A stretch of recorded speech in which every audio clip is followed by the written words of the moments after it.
Shalom, salam dalam kasih Kristus. Renungan harian kita pada hari ini, bahannya terambil dari Injil Matius, pasal yang ke-7, ayat 13 dan 14. Demikian bunyinya. Masuklah melalui pintu yang sesak itu.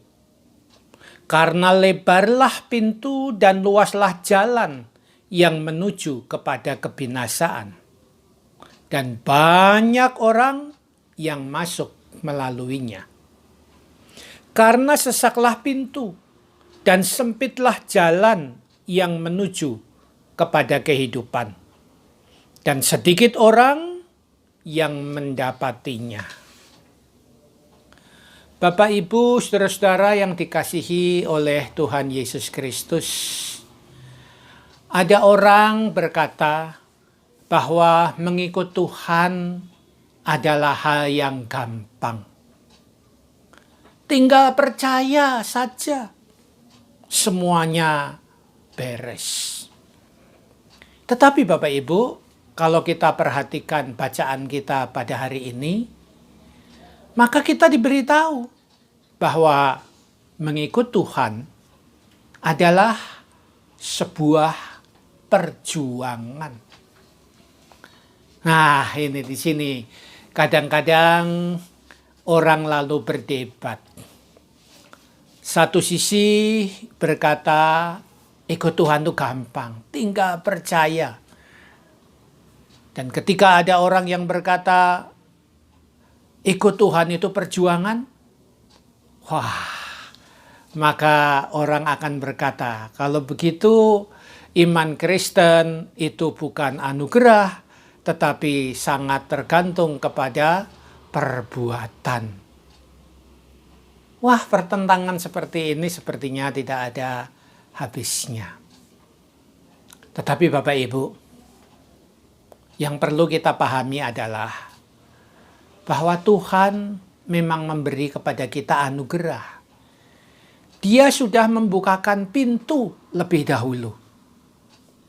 Tetapi kalau pintu itu sudah terbuka, maka apa yang harus dilakukan oleh kita, manusia ini? Ayat kita mengatakan bahwa kita harus masuk lewat pintu itu.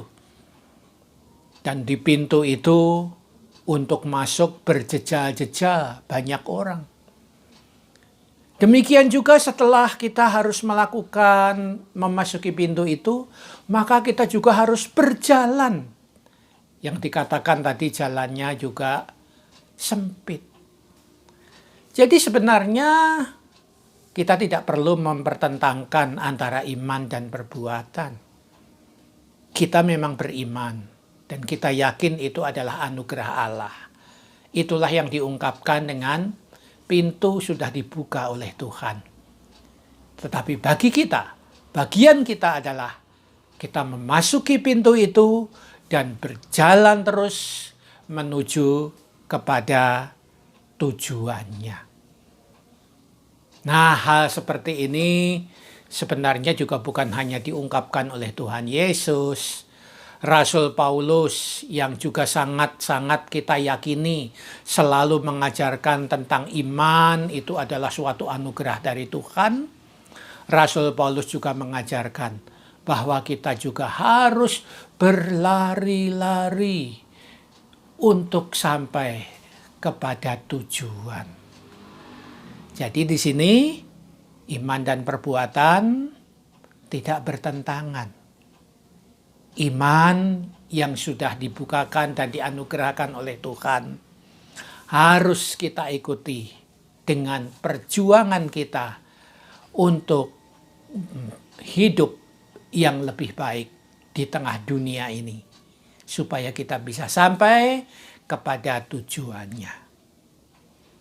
Demikianlah renungan harian kita pada hari ini. Kiranya kita boleh makin menghayati akan anugerah Tuhan, kita boleh beriman kepada Tuhan, tapi mari kita isi hidup kita dengan perjuangan. Hidup untuk terus lebih baik di tengah-tengah tantangan-tantangan kehidupan yang membuat seakan-akan pintu itu jadi sempit, jalanan juga sempit. Tetapi kalau kita terus berjalan bersama dengan Tuhan, semoga kita sampai kepada tujuannya. Demikian renungan harian kita, kiranya Tuhan terus memberkati kehidupan kita. Amin.